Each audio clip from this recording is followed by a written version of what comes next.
If you have topics you would like to have us discuss on the Aging Well podcast, please click on the links in the episode description to send us a text or record your message or comments. We'd love to hear from you and how we can help you age well.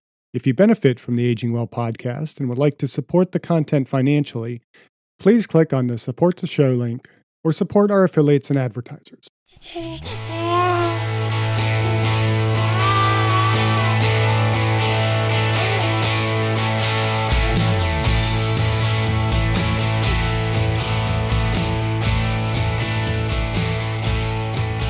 Welcome to the Aging Well podcast. I'm Jeff Armstrong, here with Corbin Bruton. In this and the episodes that follow, we will share candid discussions on aging and hear from the experts. We are here to inform and encourage as we experience, aging. In today's episode, we discuss habits. What are they? How do we develop them? Can we develop habits after 60?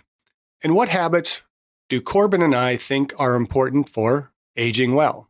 Hey, Jeff, I sent you some articles, I think about 6 the other day on habit forming. Yeah, you have a habit of sending me a lot of articles for this podcast. Well, yeah. Well, we gotta. And if we covered all of them, we'd probably have a daily podcast, which means we both have to quit our job. And those of you that are listening might need to start financially supporting us. That's right. Anyhow, go ahead.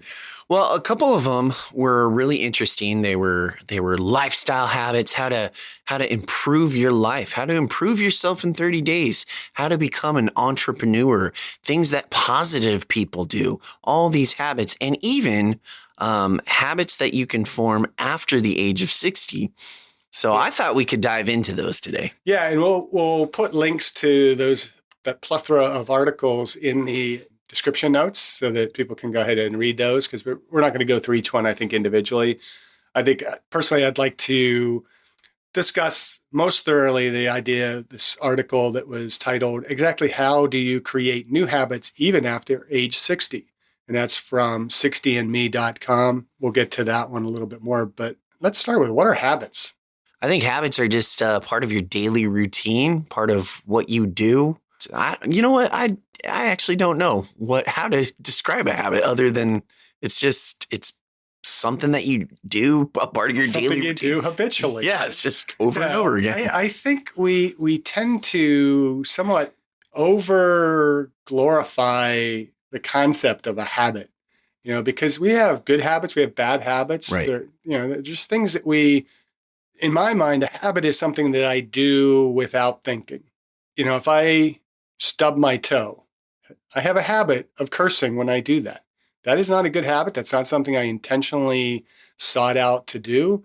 It is not something that helps me to age well, but it is just something I do all the time. And so this idea of creating new habits, to me, it's like, well, what do you really mean when you talk about creating new habits? I think personally that we should be focused much more on having a growth mindset and setting goals and working toward achieving those goals.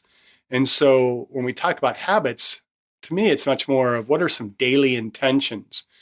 So what are those baby steps that you're taking toward growth?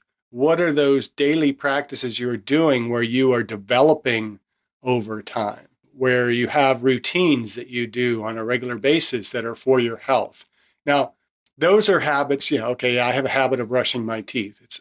Is it really a habit? Because I don't unconsciously get up in the morning, grab my toothbrush, put toothpaste on, and start brushing my teeth.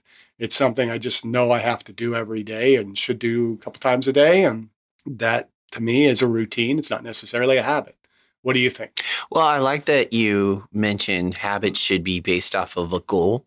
If someone has a goal to age well or to lose weight, and they're like, I just don't have enough time in my day to go to the gym to work out. But then you kind of break down what they're doing with their time, and they're on their phone scrolling on social media for like 2.5 hours. And it's like, you could have taken, an hour of that and gone to the gym, or another 30 minutes and maybe meal prep something. It's just little tiny lifestyle changes where it's almost like getting rid of the time wasters, I guess you can say, especially if you have a goal. What's hindering you from that goal? And what do you need to change in your life in order to improve, in order to age well? Yeah, and I think maybe the better approach would be exactly how do you eliminate bad habits even after the age of Right. 60? So when we talk about opportunity cost, what am I doing in my day that I just routinely do that I don't even think about doing, that just wastes so much of my time, that is taking time away from me doing the things that are going to help me to age well?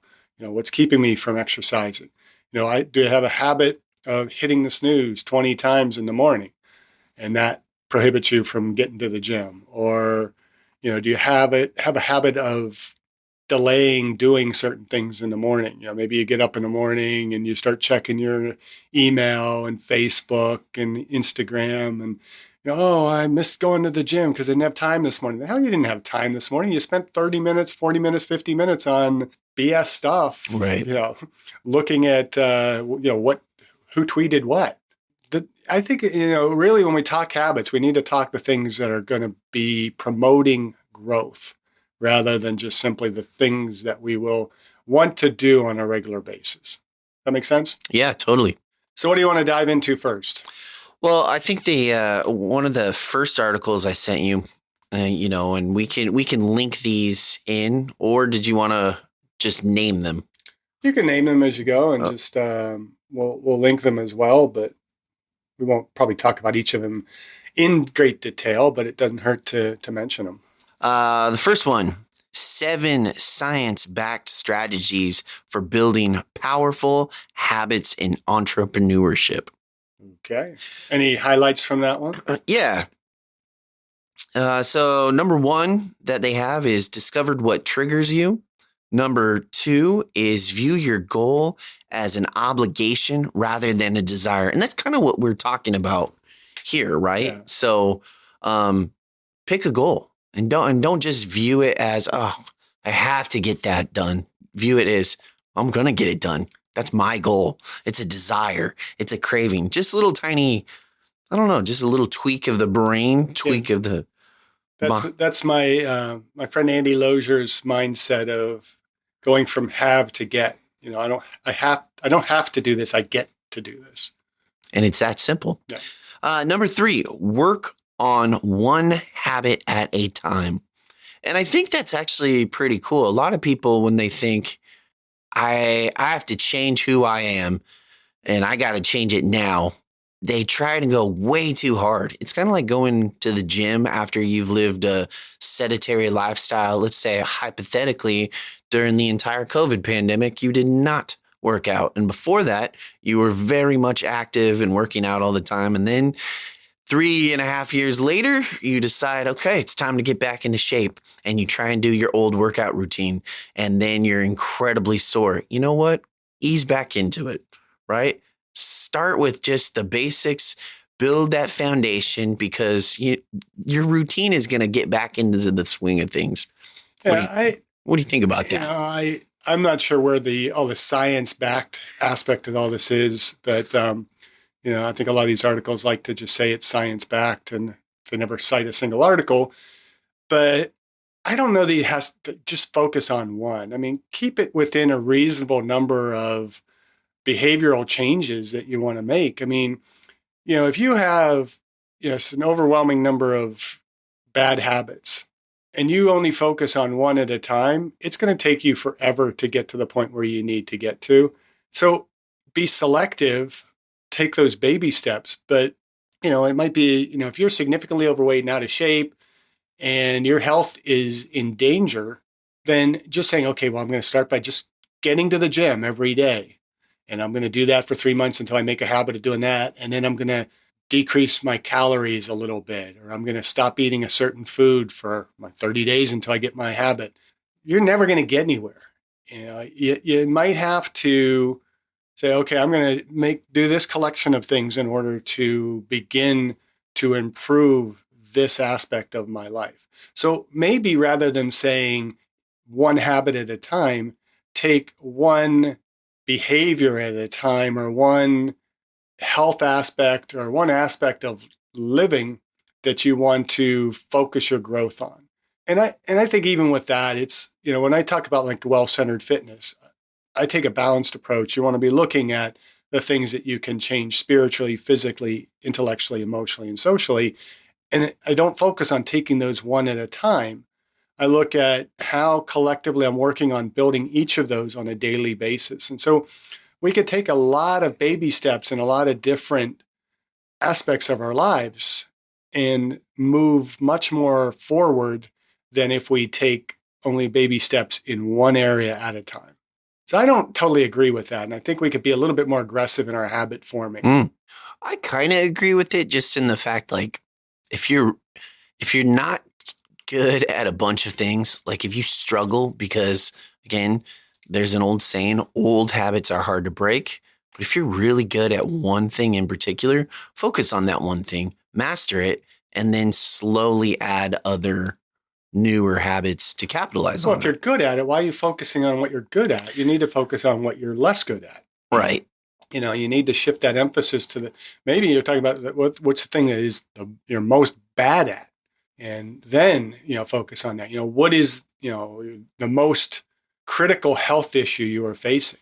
If you're smoking, I think that should immediately be the first habit you should be trying to break. When it comes to diet, maybe it is just picking one thing that you can change. You have a habit of drinking a half a dozen 20-ounce Coca-Colas a day. Half a dozen. Whoa. I had to go big, Yes. Yeah, that's pretty American. Can you drop one of those a day and then work toward two a day, and just drop down to eventually you're not drinking any at all?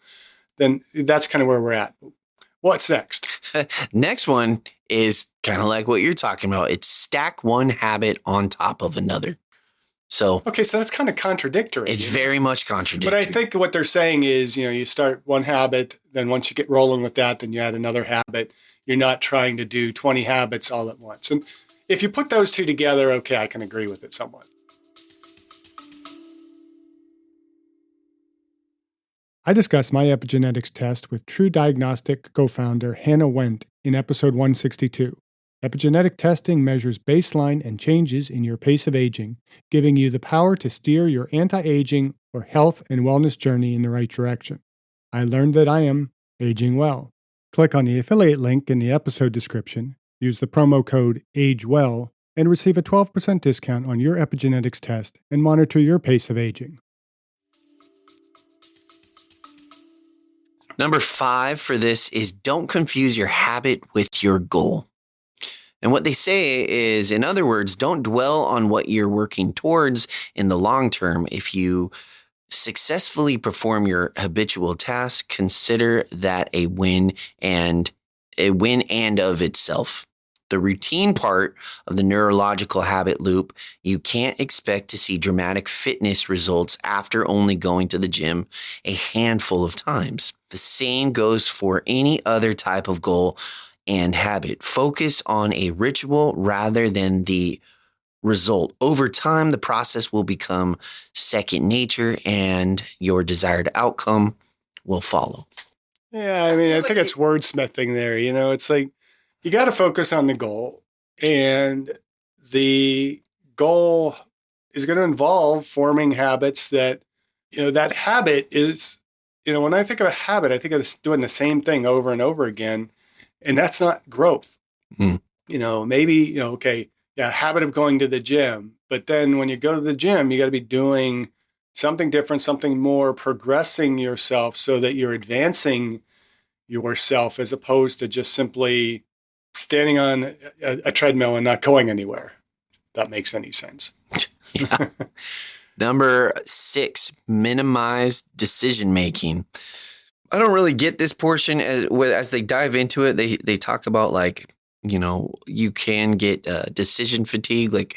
And I think the main takeaway is if you're trying to build a habit, don't think, oh man, is this going to be a part of my habit? Is this going to contradict it? Is this going to, and just don't become overwhelmed with it. Don't overthink. Just kind of do. And if you mess up, learn from it. Yeah. That is but it's probably the longest paragraph out of everything, and they really break down, but I'm just paraphrasing it. Yeah. That's the number one take home. Just don't overthink. Just start doing. And if you catch yourself slipping back into your old habits, just readjust. Number 7, reward yourself. What do you think about that? Okay. But again, with a habit, eventually a habit should become something that you don't have to think about. So, yeah, okay, if you are trying to build a habit, then you should give yourself some level of award, some reinforcement, some positive reinforcement in order to solidify that goal. So I don't totally disagree with that. Yeah. But eventually, you can't base your growth on patting yourself on the back every time you do something good. The second article that was sent was 10 good work habits to help you succeed. Breaking them all down. Let me just list them for the sake of time. Oh, okay. Yeah. For the sake of time? Yeah, because you got, 50 articles you want to go through. And ironically, for the sake of time, number 1 is be on time. Okay. I feel like that's pretty self-explanatory. Yeah, number 2. What time did you arrive this morning for our recording? Close enough. Number 2, take the initiative. Number 3, stay organized. Number 4, learn something new. Number 5, don't procrastinate. Number 6, set clear and specific goals. Number 7, get good sleep. Number 8, keep distractions under control. Number 9, ask intentional questions. Number 10, take time off when you need it. Again, I think that comes down to rewarding yourself. True. Just like the last one. Yeah. And again, I think we could go through all these articles. We're probably going to pretty much see the same thing because somehow these articles just keep regurgitating the same basic fundamental principles of, behavior. We go back to motivation adherence when you took that class. Remember, we talked about the trans-theoretical model. It's, going through pre-contemplation to contemplation to preparation to action and then maintenance. And so anytime we are attempting to change a behavior, which I think is what we're really talking about when we talk about creating new habits, is, we have to begin with that intentional step to say, okay, I need to change this. You have to recognize that it needs to be changed. And then you figure out how to go about changing it. And then you actually prepare yourself to change it. And then you change it. And then you continue it. So it's now time to move on to the next habit that you need to correct. Right. The third article was, I implemented these 5 new habits and had the best month of my life. Wow, 1 whole month in your life because of changing your habits. Some of these are actually pretty good. Number 1, journaling every morning and night. Number 2, reflecting on a daily affirmation. Number 3, creating a top 3 to-do list. Number 4, reevaluating how I spend my time. And number 5, focus on only what you can be in control of. Okay. Well, we talk a lot about some of those different aspects on this podcast. So what's the next one? 7 micro habits that changed my life. 1, put your phone across the room when you set your alarm. 2, this one cracks me up. Eat berries for breakfast. Okay. 3, write down interesting thoughts, no matter how trivial. 4, say, I love you when you look in the mirror. I don't know about that one. You're good enough, you're smart enough, and doggone it, people like you. That's right. 5, stop multitasking when eating dinner. Now, that one I thought was really interesting, and it's basically just be present, be in the moment. For most of my life, I ate alone. Yes. Not most of my life, but much of my adult life before I got married and I was single, I was going home and eating dinner by myself, and I probably tended to eat it in front of the TV or something like that. But you find that when you are doing other things while you're eating, you maybe tend to either overeat, eat too quickly. You're not enjoying what you eat quite as much. And so I think what they might be saying there is be intentional at mealtime, sit down, take time away from whatever you're doing, take a break, enjoy the food, enjoy the company, and let it be a pleasant experience where you're not just wolfing down your food and seeing what's happening to the Kardashians while you're Ugh. eating your food. Because, you do that, you're liable to hurl. But Number 6, get your gym gear the night before. okay. I mean, I guess if you're really first getting into that habit of getting to the gym, you might need to do that. I don't think it needs to be everybody.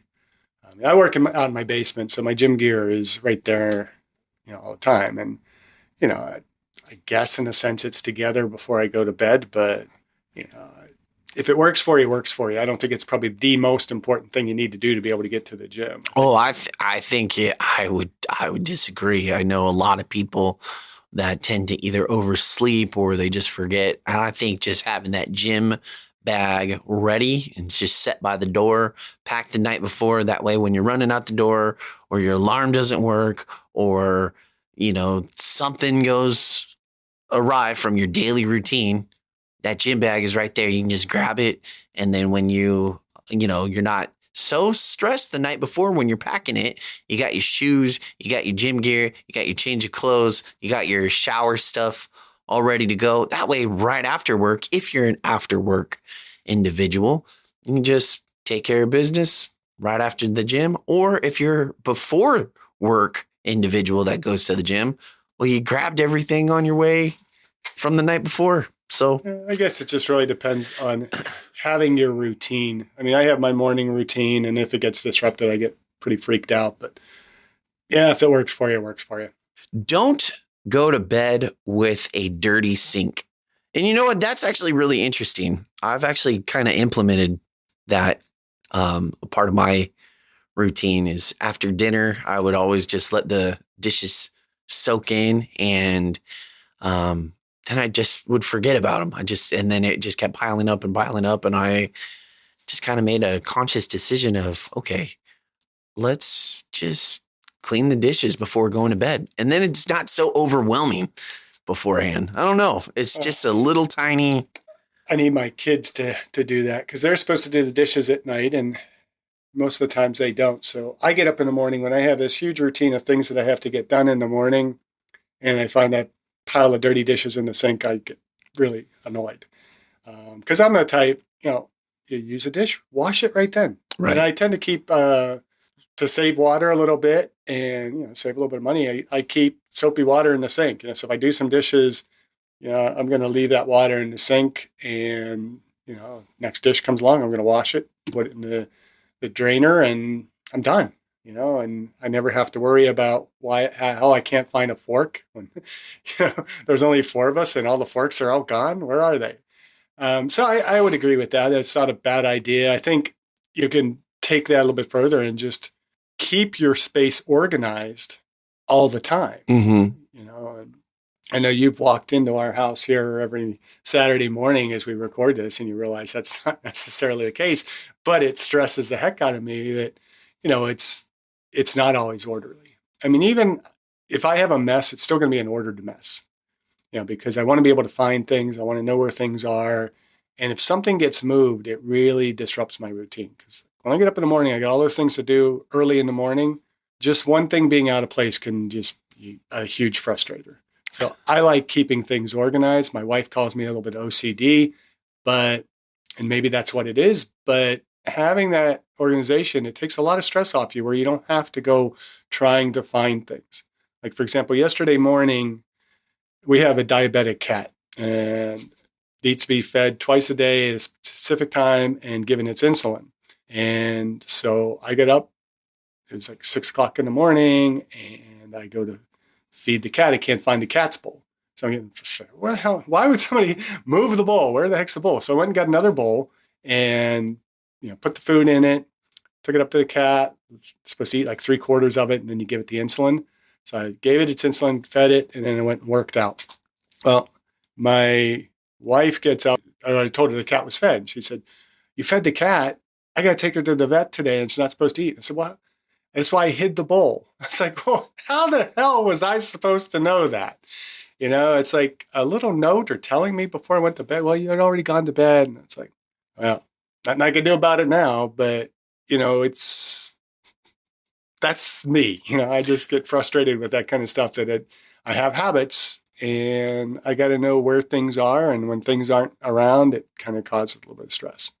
Anyhow, that's. Well, I don't think it's that weird because Of course, it's not one weird. It's me. one of my one of my closest friends actually, he said something really prophetic a couple years ago, and he says, your area, whether it's your room or your workstation or your apartment, if it's all cluttered or unorganized, it's actually a reflection of your brain.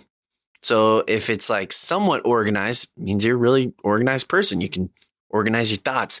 If it's all cluttered and everything, well, that just means your thoughts are everywhere and you don't have it fully together. And I don't know, ever since I heard that, I've really just kind of sat back and thought and kind of reflected on a lot of people in my life that I've known throughout the years. And it's like, how are they with their personal life or professional life or love life? And how does their apartment look? And it's really weird because I never made that connection before. And even people that you work with in your professional work area, you might see people have clutter or people have little wacky things around for their personality. But it is an interesting concept that, your little area, whatever that is a reflection of your subconscious mind. Interesting. Yeah, that is interesting. What else do we have? The last one that we got is 10 habits people who stay happy even through tough times do. 1, they sincerely smile all the time. 2, they have a good sense of humor. 3, they always express their gratitude. 4, they have immense courage. 5, they try to live in the moment. 6, they avoid complaining so much. 7, they tend to be accepting most of the time. 8, they're empathetic and compassionate. 9, they always see the best in others. And 10, they don't forget to take care of themselves. So I think it's really interesting that probably of those 5 articles, there's always something that ties into the end of rewarding yourself, treating yourself, take care of yourself, give yourself a vacation, give yourself a break. I don't know. I think that's really interesting. Okay. And the moment you've all been waiting for, which is exactly how do you create new habits after the age of 60? What a great topic for the Aging Well podcast. Yeah, until we get into the article itself.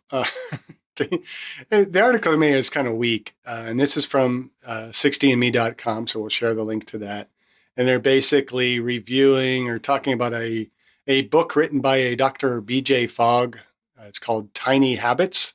And they basically cover 3 major points of these tiny habits that help you to create new habits, even if you're over 60. And it's momentum, ability, and prompt are the 3 kind of key word areas in there. And so I thought those were kind of interesting because I read the first section on momentum. It's like, I think they understand physics a little bit differently than I do. Because when it comes to habits, momentum isn't the key. It's, to me, inertia. Overcoming that inertia, that stagnation, the inability to move. In order for an object to begin moving, in order for a habit to be formed, there has to be a force behind it. Something has to get it moving. And then once it's moving, you got to maintain that momentum.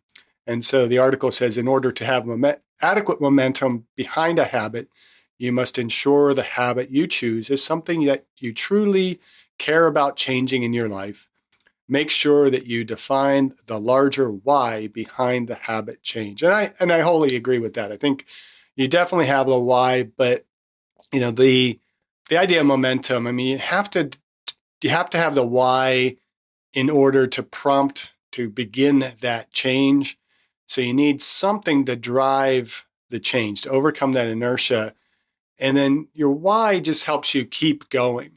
But I think this is where baby steps comes in. And I always go back to baby steps and the What About Bob movie. It's like baby steps here, baby steps there. And, as we continue to take those baby steps, that keeps us moving in the right direction. What do you think about the whole momentum aspect? No, I kind of agree with you. You can't gain momentum without taking that first step, right?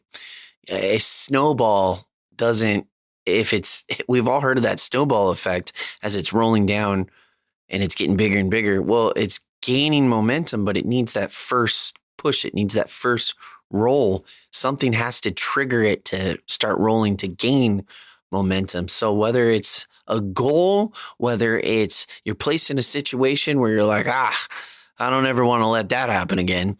Whatever the case may be, you have to gain momentum. And I think with that, it's really important to self-reflect. How did I get here? And do I like it here? And if not, what do I need to do to change it? Yeah, I always think, when you're in a position and you're not satisfied, you have three options. You can quit what you're doing, you can continue what you're doing, or you can move away or change the behavior.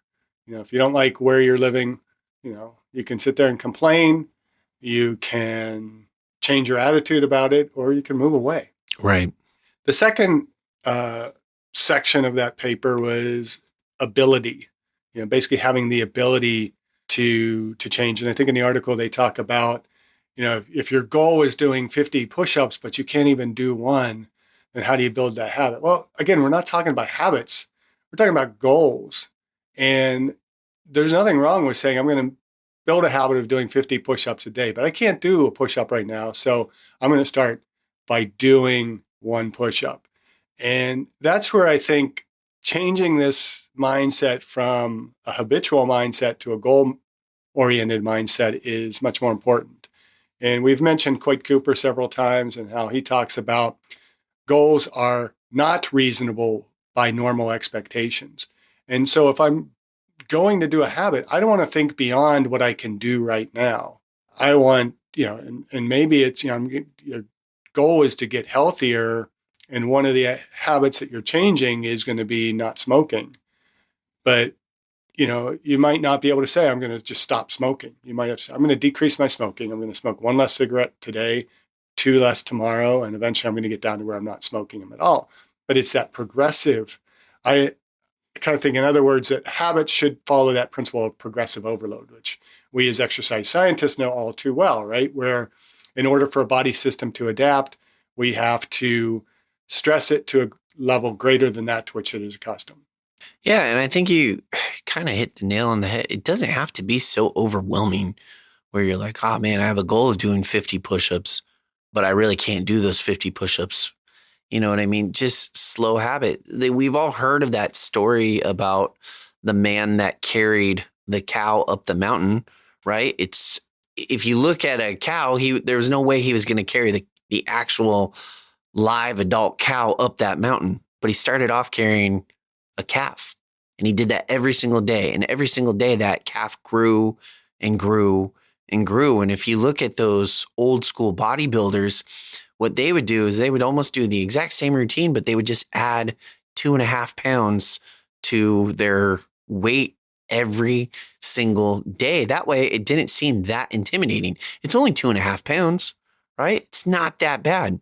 There are a lot of other people out there where if they have a challenge in front of them, instead of like, oh man, I have 1 hour to get all this done, they just broke it into 10 seconds. Anyone can do anything for 10 seconds. It's not that intimidating. Okay, I'm just going to run for another 10 seconds. Great. I did that. Another 10 seconds. Great. Another 10 seconds. Okay, I'm going to focus on reading this article. I have 30 minutes to do it. Well, I'm just going to break down, okay, 10 seconds, 10 seconds, 10 seconds. Like it doesn't have to be so overwhelming at first. Set many tiny goals. Yeah, and I think, what we have the habit of doing today, we have the potential to do more tomorrow. Oh, that's wow. Yeah. And so if you're developing a habit, if you can do something today, then don't focus on being able to do what you can do today every day. focus on doing more every day. Think of the principle of Kaizen, the Japanese principle of constant growth.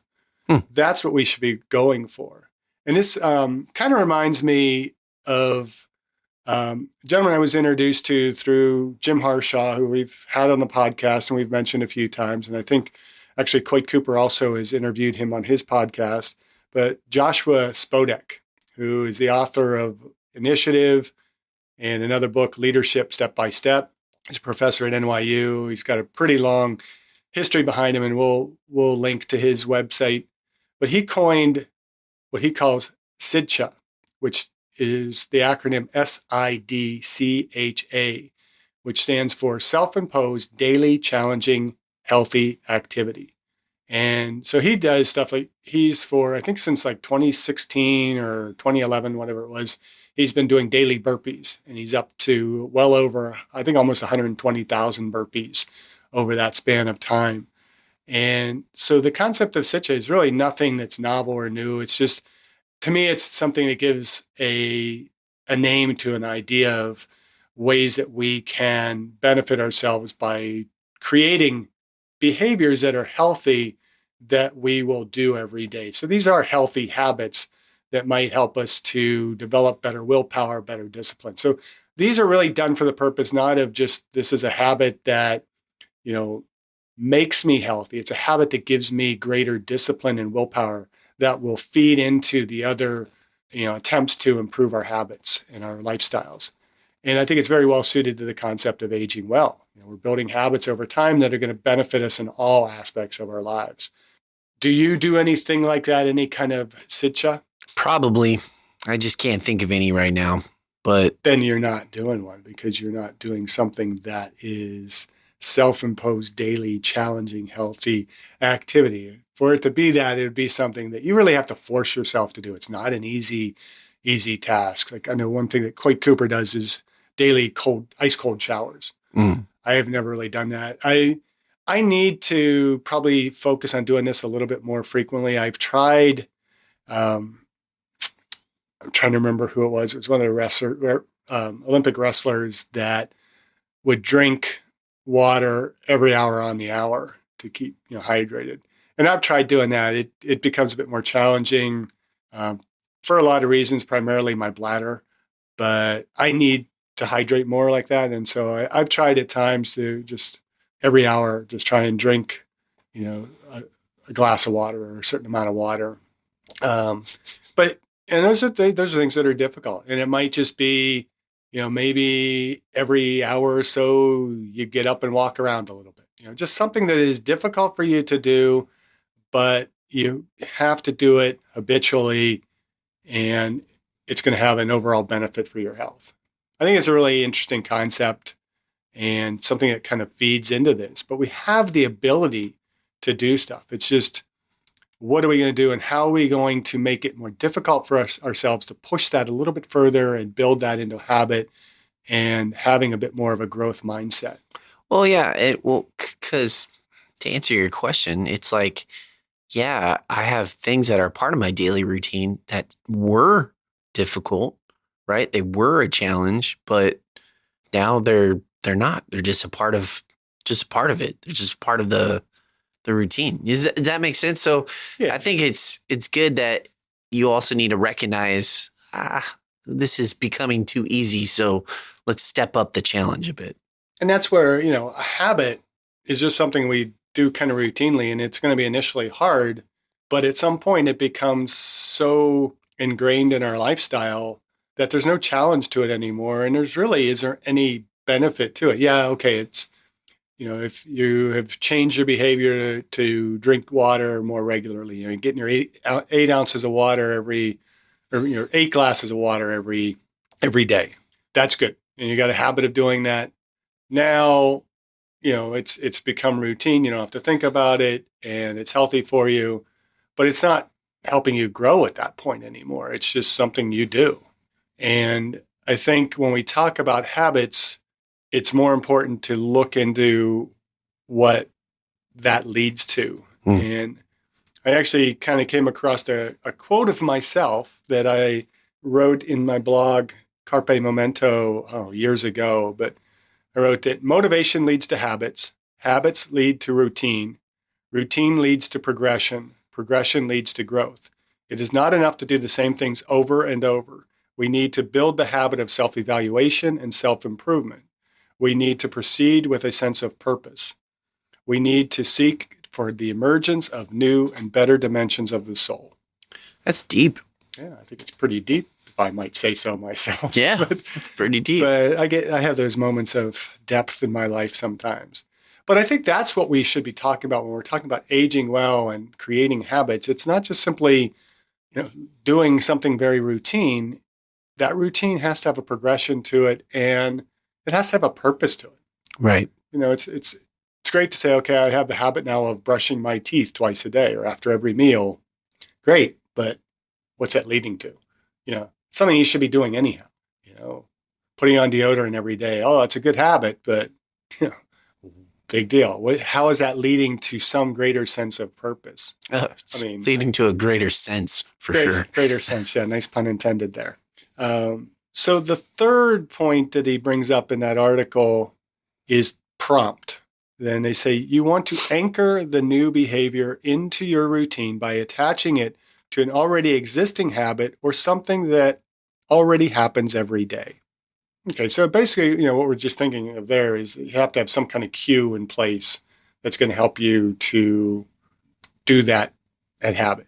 And, that's probably that's not a bad idea. I don't think there's anything I can poo-poo over that, but, it's not anything earth-shattering. Maybe you need to put sticky notes up to remind yourself to do something. I actually am a huge sticky note person. At my work, I have sticky notes everywhere. I just write a future note for myself, and it's great. Once I get that done and taken care of, boom, remove it. And for some reason, it just makes a way better connection. And some people, they kind of mock it because they're like, man, so many sticky notes. But I get so much done in a day because you start off having those sticky notes that your past self wrote for the future self. And your future self is like, okay, I got to get this done. I got to get this done. And you're cleaning it up as you're going along. So for me, just forcing myself to get it taken care of, to remove that sticky note, move on to the next one. It's almost like I'm getting that goal done. Okay, I'm done with that. Boom, clean. And it's so rewarding to me. I don't know, man, I'm a huge sticky note guy. I really am. I'm not a big sticky note person because, it's a waste of paper, really. But I will, we've bought those like glass crayons you can use to write on glass.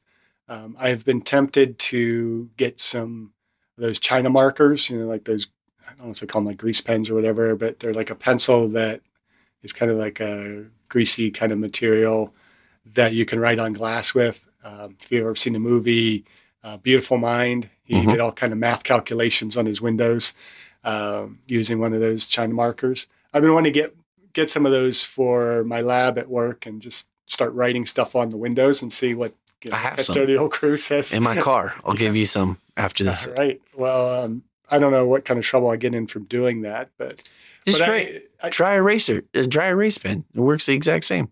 Do they erase as well? Sometimes those dry erase markers don't erase super well, but yes, because they do that too. But we have like these crayon marker things that are designed to be used on the glass, and I'll write stuff occasionally on our bathroom mirrors. I actually have written on the shower stall opposing our toilet in the house. Just wrote the words flush on there because I have children who have a habit of sometimes not flushing. So underscoring that doesn't work, but it's a reminder there for somebody. So, we could put those prompts in whatever fashion we want to, again, whether it's sticky notes or I was listening to something recently where, and I'm trying to remember the context, and I don't want to sit here dragging on trying to remember it, but someone was talking about these certain behaviors, and she mentioned that one of her students started creating a list of these things whatever the behavior was, and he somehow generated a kind of a random email that on a daily basis, he got one email with one of those things reminding him. And it's like, well, that's a kind of a great little concept, And so if you look at maybe, maybe you can send yourself a random, I don't know if it's possible, but you get a text from yourself saying it's time to do some push-ups or something, and just randomly have to do some exercise. Or there's those apps that tell you, a timer goes off, you have to do a certain activity, which can be pretty annoying to the people around you, but, it may actually work. So what kind of prompt works for you to help you age well is what you need to do in order to have a cue to change that behavior. On a daily basis, I like to use mantras. I have a few different mantras that every day in my journaling come up. I write my, be your best today, be better tomorrow, which, is kind of, a mantra that I include in my Carpe Momento blog. I write, I am third from the title of the biography of Gail Sayers. And I've always kind of used that to try and remind myself on a daily basis that I am not the center of the universe, that my God is first, my family is second, and I am third. And I kind of add my family and friends. So basically putting all others are kind of above myself. And some people will say, well, you have to put yourself ahead of others sometimes in order to maintain your health and to be well and stuff. And it's like, yeah, I understand that.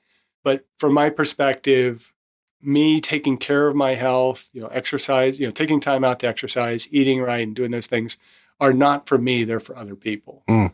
And so that is putting myself as third when I take time out for those types of things. And then my third mantra is to God be the glory.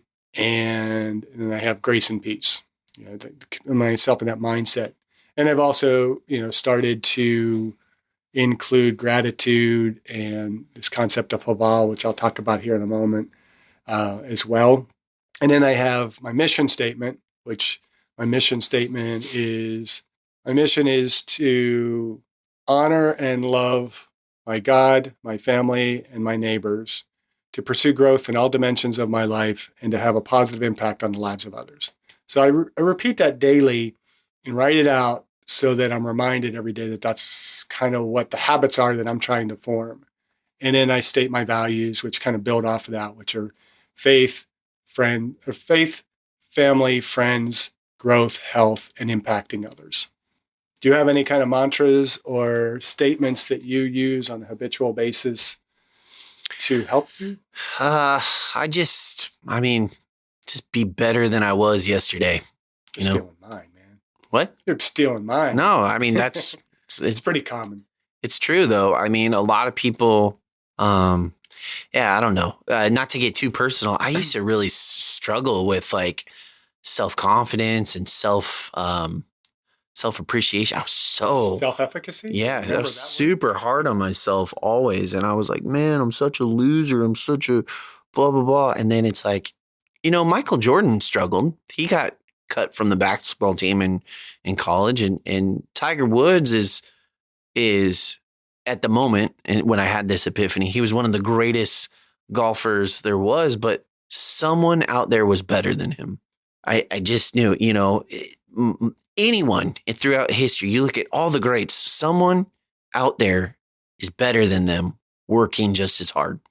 And so I just kind of started having that mindset is, I may not be the best as those that are around me at this moment, but that doesn't mean that I can't improve on that. That doesn't mean that I can't have more tenacity, more drive and improve on. And if I mess up, well, guess what?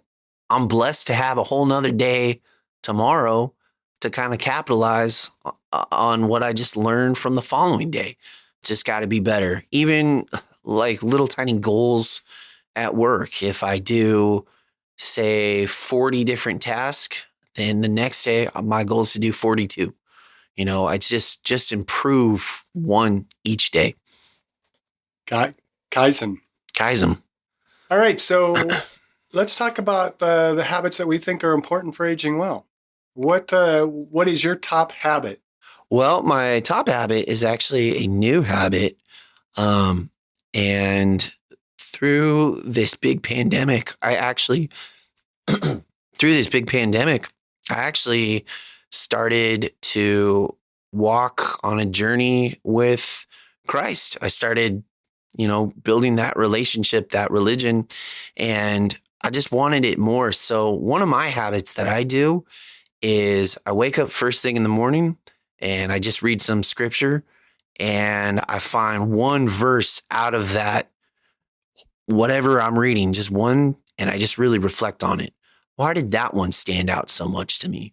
What's the message here? I think I mentioned on a previous podcast, I was doing the Proverbs challenge, and I strongly advise anyone to do that. It's just you read one Proverbs for whatever day it is. So if it's the 10th, just pull out your book and read Proverbs 10 and just kind of reflect. Do that every single day for like 3 months. And I guarantee a whole new mindset is going to happen. A whole new mindset is going to change. And things that bugged you and things that would frustrate you and things that you'd be like, oh, this is so irritating. It's not that irritating. It doesn't frustrate you. You're like, I got this. Like we got this, And so I think number one is putting God first. That's what I would say.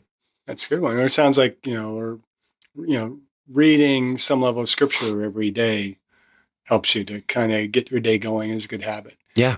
I've done the Proverbs challenge before, and I find it, if I do it too long, too habitually, it just kind of begins to lose its significance because you just kind of begin to routinely kind of read it. And so it's something I think it needs to be mixed up a little bit in order to kind of broaden it, and it might just be, getting into a habit then of just opening the Bible or, whatever your scripture might be, to open it up and then just read a passage and then what jumps out at you. And to me, that is God, the universe, whatever you might be wanting to call it, speaking out to you in that moment. And there's going to be something in there that should prompt you for the day that you can kind of work on or, just meditate on throughout the day. So I think that's a pretty good practice. Mine, not surprisingly, is early to bed, early to rise. I think and I've kind of focused, and we might have it kind of like we did the last time we did our list, maybe have a slightly different focus.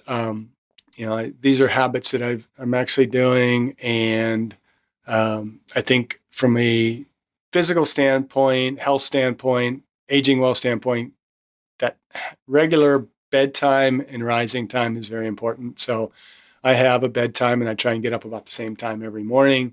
So roughly I'm going to bed about 9:00 and getting up about 4:35 in the morning every day, even on the weekends. And that seems to help. What's your number two? My number two is, and it can be a little challenging at times, but love everyone and everything that is in your life. So I always believed that love was one of the most powerful things on earth. And that's something that I had that mindset when I was younger. And the older I get, I still have that mindset. It's just my definition of love has kind of changed throughout the years. And it's true. We have to treat people with love. We have to treat them with respect. There has to be compassion. I think the world that we're living in is it's very entitled. There's a lot of people when they walk into a store or an establishment or restaurant, whatever the case may be, there's a sense of entitlement. And if you don't believe me, start watching people in the grocery store, how they interact with each other. I still to this day, I can't believe I will see people just push old ladies out of the way just to get their peanut butter on the shelf. And it drives me crazy. And there used to be a time where, people respected each other. You don't always have to like an individual, and that's okay, but you can respect them and you can still show them love. You can still show them compassion. And then the other part is love what you do. Love going to the gym. Don't have that mindset of, oh my gosh, I got to go to the gym. Love it. Love going to the gym. I got to I got all these chores I got to get done. Love it. Love doing those chores because you're rewarding your future self. Love paying your bills because now you have a roof over your head. It sucks, but at the same time, love it because it's a part of your routine. Love being in that moment. Love what you do. Quit. Sorry for cursing, bitching and complaining about the job you have. Either love it and have a better mindset, or love yourself enough to go get a new job to where you're going to enjoy it. That would be my number 2. Okay. That's, to me, kind of multifaceted definitions of love. But Well, yeah.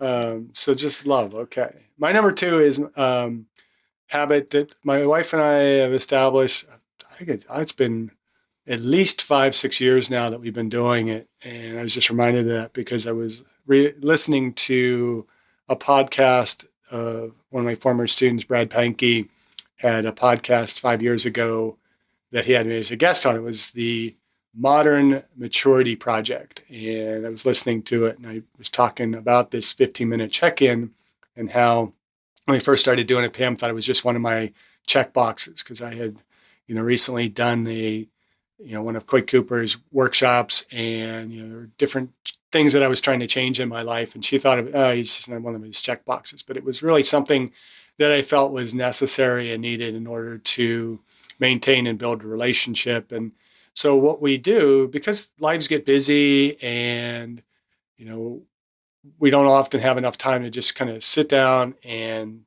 talk about our days, talk about what needs to be done, talk about what's going on with the kids. We've scheduled this 15-minute check-in. And so we sit down at night, maybe have a glass of wine and just talk. And the kids always joke because it always goes much longer than that.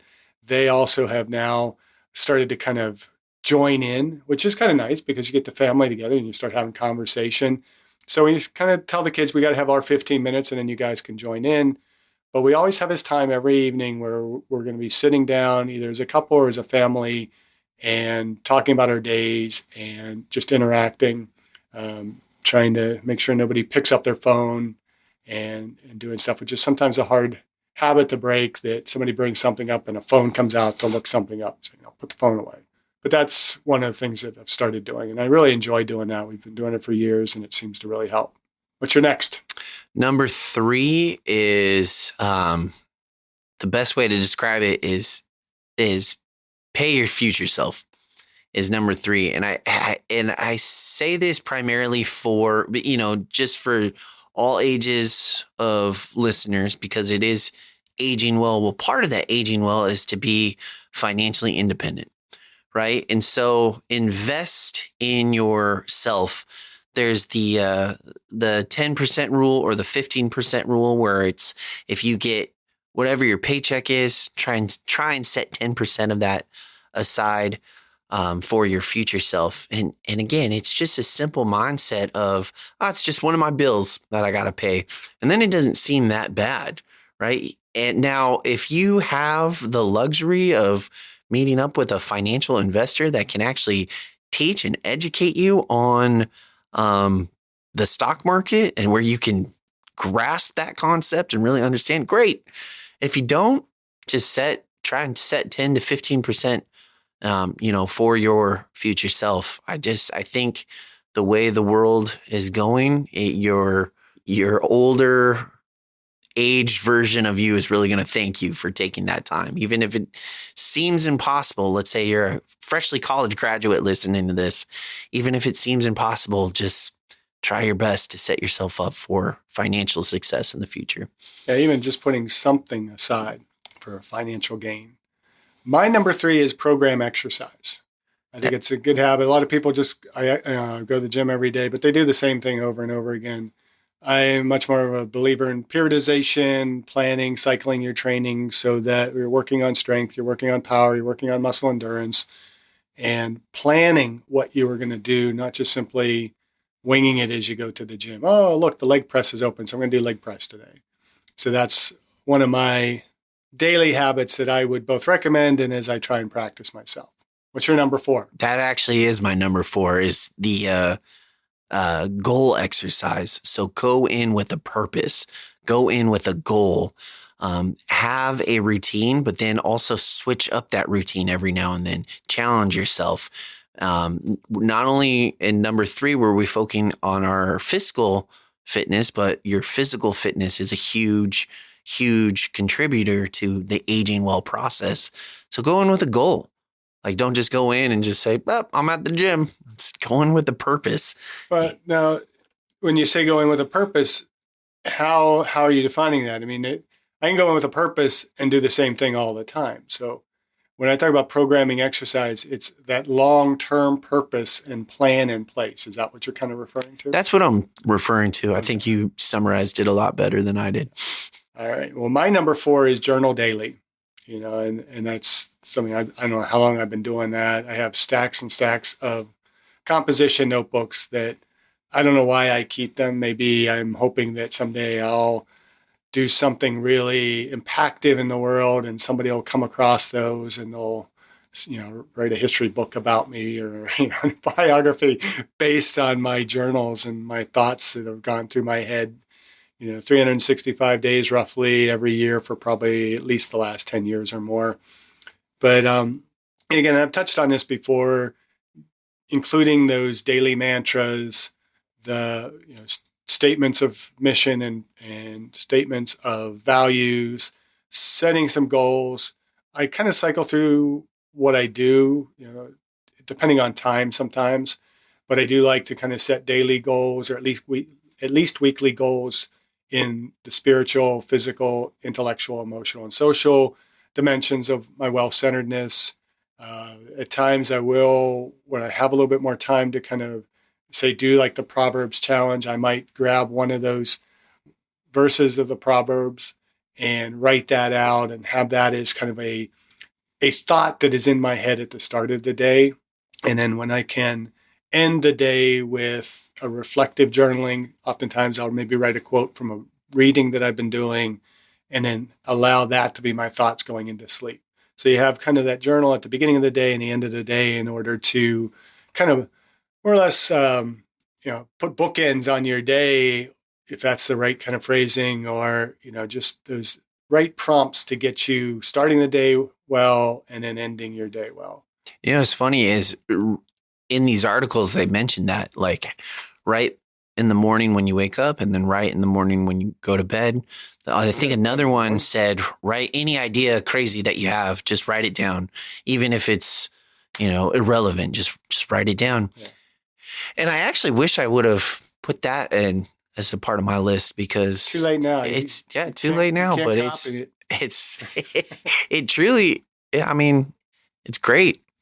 So number 5. Number 5 for me is a sleep routine. And I actually want to thank you for this because you used to talk about on the podcast, man, I have a bedtime, and I would kind of giggle a little bit and make fun of you in my head and just be like, what do you mean you have a bedtime? What are you, a baby? And then I started thinking about it and I'm like, wait a second, he's got a point. Like it's important to have that bedtime. You can't implement your goals if you're hindering yourself. And so I started adding a bedtime to my daily routine. Now I may not fall asleep exactly at that bedtime, but I'm in bed by that bedtime, and it makes every transition the next day and the next night, it just makes it super smooth. It allows you to get a head start. I feel way more rested. I don't know. So I got to thank you for that.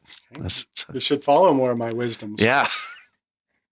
Should have figured that out in undergrad, right? Yeah. My number 5 is read. And it's a habit I need to get back into. Again, it's one that falls by the wayside a little bit more as time becomes a bit more of a constraint. And I do read a fair amount. It's just my reading isn't as formal lately. I'd like to get back into, reading and completing books on a regular basis. And I think I'd like to get back into reading a little bit more, just reading for pleasure. And my son is very much into literature right now, and he's constantly talking about different poets he's reading and different books. He just read Beowulf for the fun of it.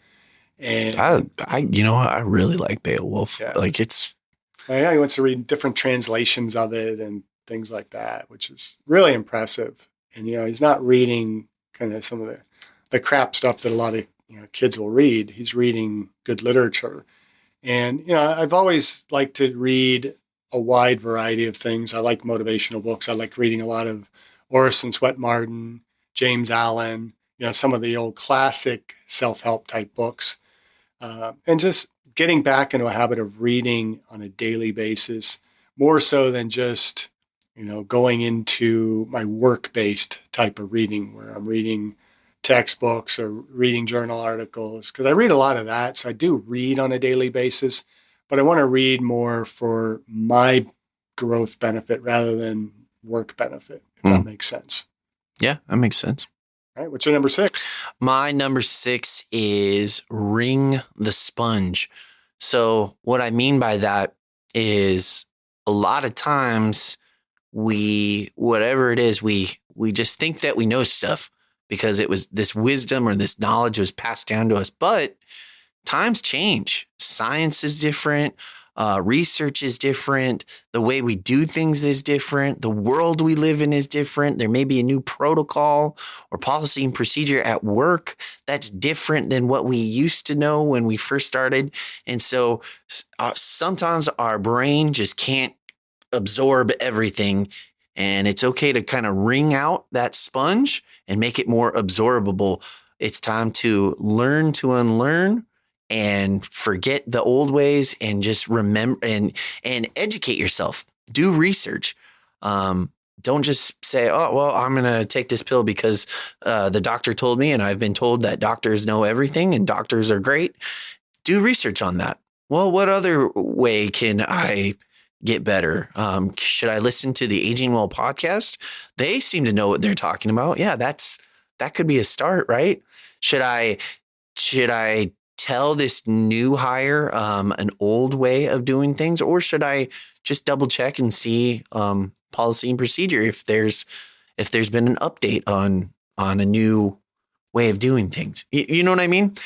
Yeah, a lot of people get set in their old ways, and I think that's where the term, like, you can't teach an old dog new tricks, but you can if that dog is willing to learn, right? If that dog is just set in its own ways, I mean. So you're basically saying having a growth mindset. Yeah. I like the idea to wring out the sponge, but I also don't like it. You're not entirely purging everything you've learned. If you think of a living sponge rather than a dead sponge, a living sponge basically filters everything that passes through it. The water passes through and it's absorbing all its nutrients and foods as the water passes through. And I think that's a little bit more what that growth mindset is. It's not this periodic, we just dump everything we've learned and then maybe start again, which I know is not what you're saying there, but it's constantly, again, going back to that Kaizen, that constant mindset of growing and becoming better all the time. In order to become better, we have to not be so firmly rooted in our belief systems. Right. We have to understand that the universe is bigger than us and we don't understand everything. And no matter how dogmatic we have been in the past about something, we still don't know truth. We don't know everything. And truth grows. I had a conversation with a student yesterday. We just had about an hour and a half long Zoom meeting talking about different things kind of beyond what we initially set the meeting for. The concept of the science is settled. We hear that a lot lately, especially throughout COVID. I heard a lot of people, the science is settled on this. Well, science is not settled. Science is never settled.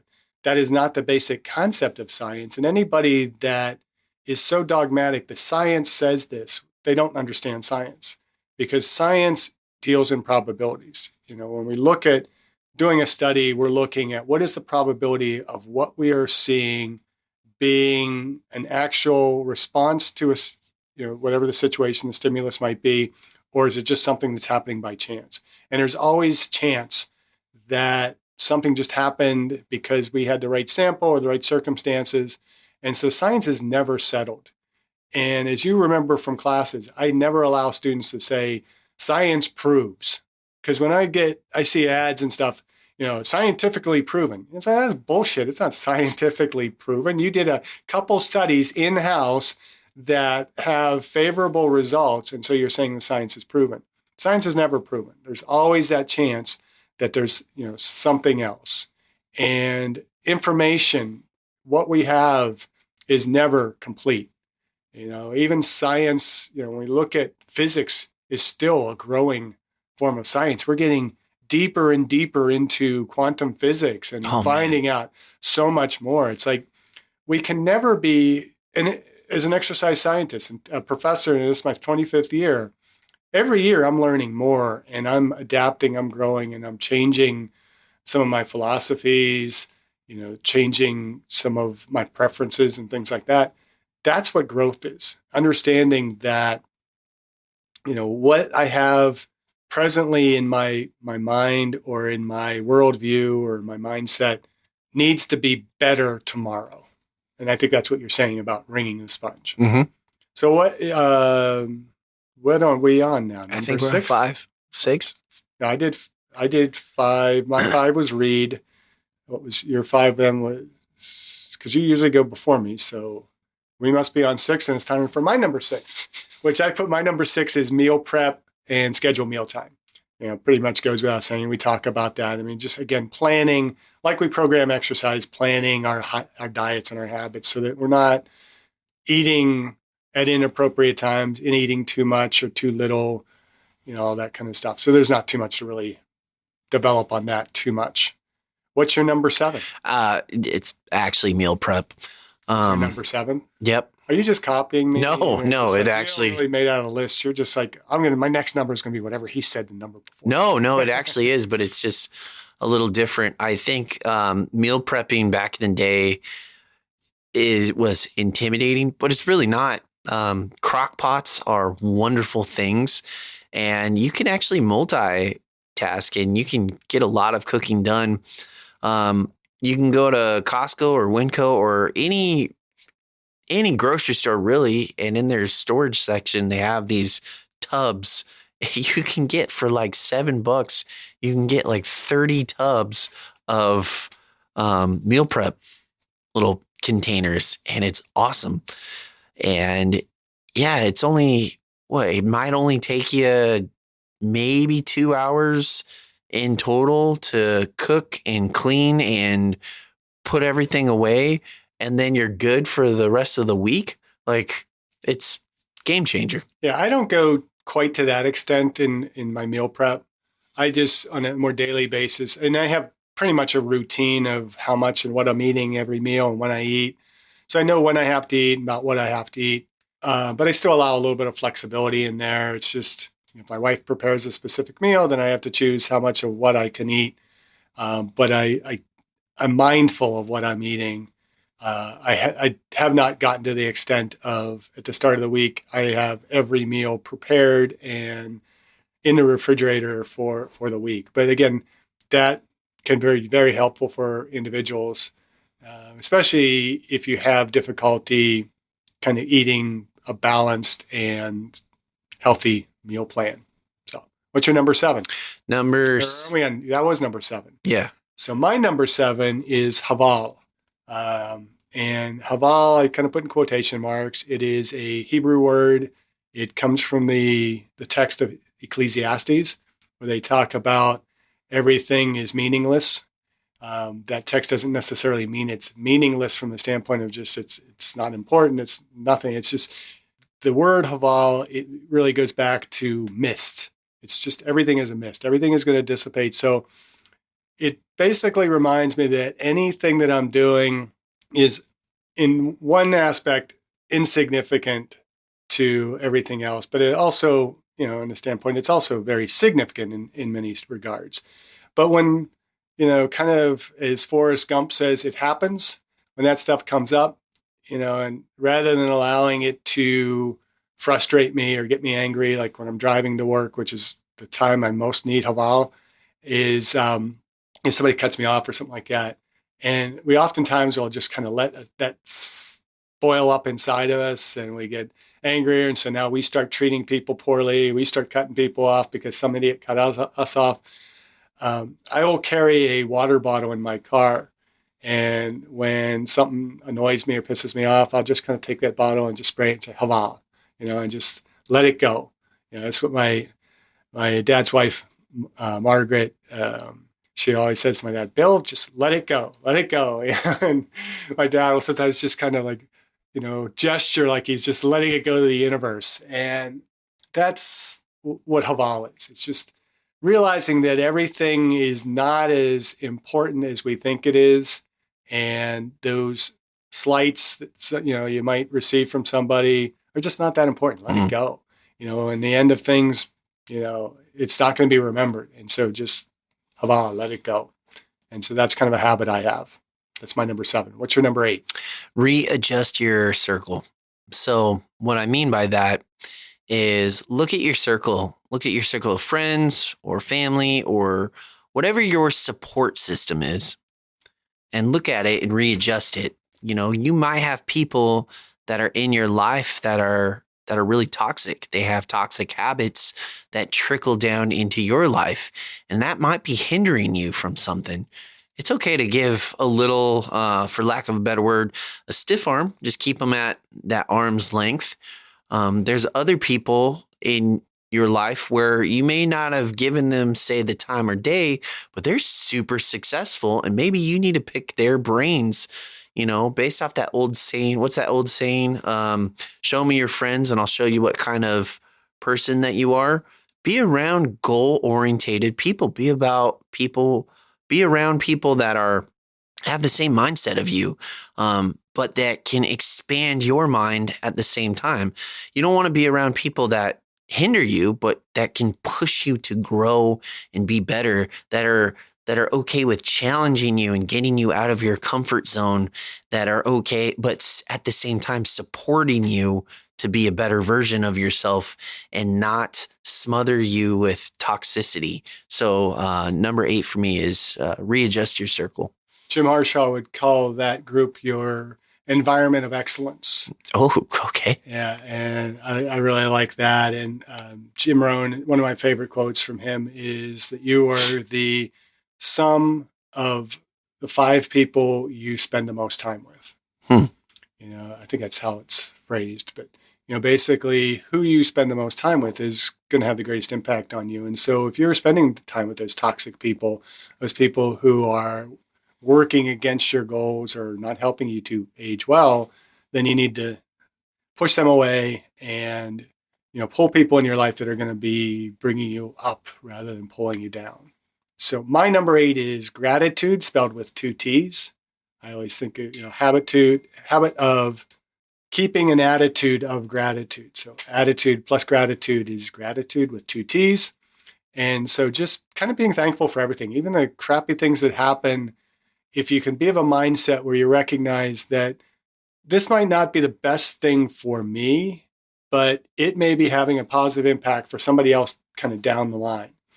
And, maybe you're not where you want to be. There's been times where, and probably very frequent, that I don't appreciate being where I'm at here in Oregon and being at where I work, and thinking, why the hell am I here? We came here thinking that this was our purpose. We were supposed to be here. But at times I'm not seeing purpose in it. But then I start thinking, well, what about the experiences and the relationships my children are making? And maybe it's all about for them rather than for me. Or maybe it's for my wife, Pam. Maybe I'm where I'm at teaching, not because, it's the best job for me. At some point in my career, I think I could have made a lot more money going many other places. I left a job where I took a huge cut in pay to come where I'm at. But, we wouldn't be here having this podcast if I had not made the move to Western Oregon University and, had you as a student and somehow got past the type of student you were. No, I'm joking. How was it? That was good. I could tell stories. But yeah, so gratitude is my number 8 habit. What's your number 9? Number 9, don't be so rigid and seek adventure. And what I mean by don't be so rigid is I've encountered people in my life where they are so incredibly black and white, and they're very much like, this is my routine, this is my plan, this is my goal.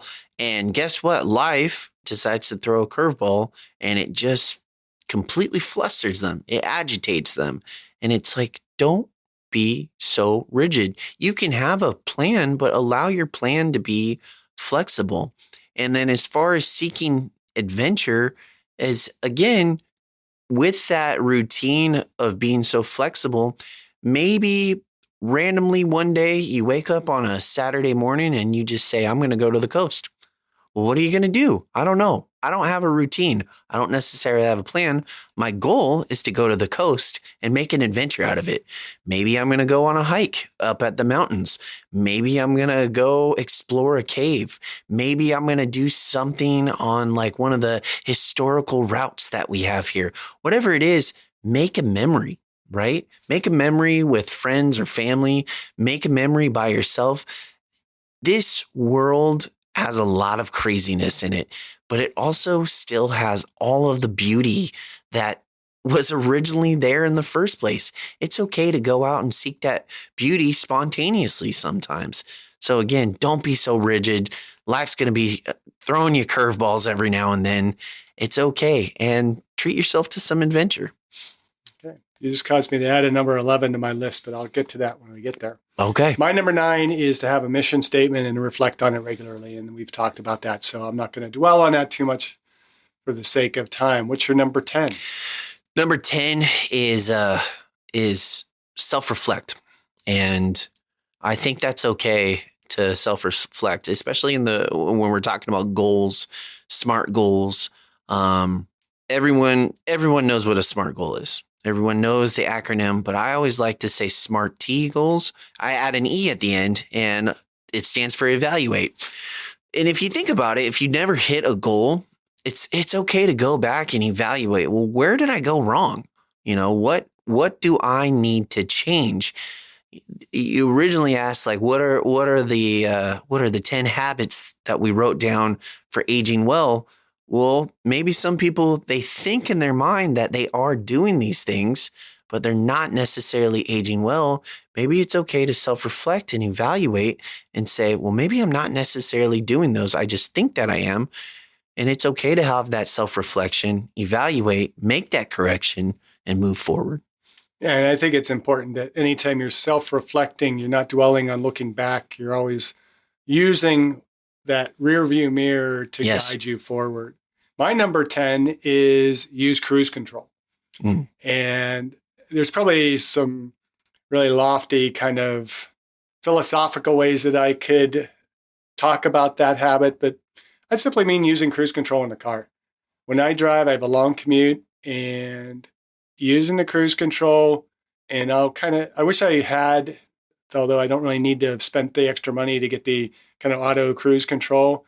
And if you've ever been in a car with that, where if you're coming up on somebody's bumper, it slows you down and keeps you behind.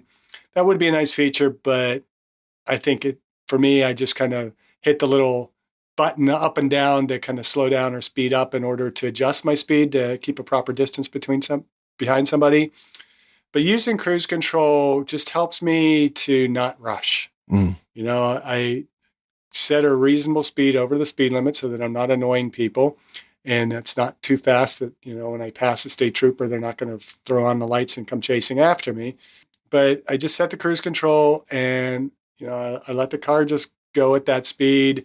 I get to work at pretty much the same time as I would if I was in a more rushed attitude. But kind of building off of kind of that gratitude and haval, that using the cruise control just helps me to be able to be focused more on some self-reflection and those types of things as I'm driving, focused on just letting other people pass me and not feeling like I have to manage their speed or, adjust my speed to their needs or whatever. And it just makes for a much more comfortable drive. So that's my number 10. And I mentioned that you caused me to kind of add number 11. I'm going to stick a number 11 in there. Okay, and bonus. You have the freedom to add one too, but for the sake of time, we got to kind of wrap this up. But I put fail, the habit of failing. We tend to not want to fail. And I think it's very important that we are failing regularly. If we're not failing regularly, we're not growing. And so to kind of bring it full circle with this idea of habits, when we only focus on the habit itself, then we're not failing because we are just focused on doing the same thing repeatedly. But when we focus on failing, we're doing a little bit more. We're again going back to that concept of goals not being reasonable by normal expectations. If I want a habit of doing 50 push-ups, then I want to be pursuing doing 51. I want to do more.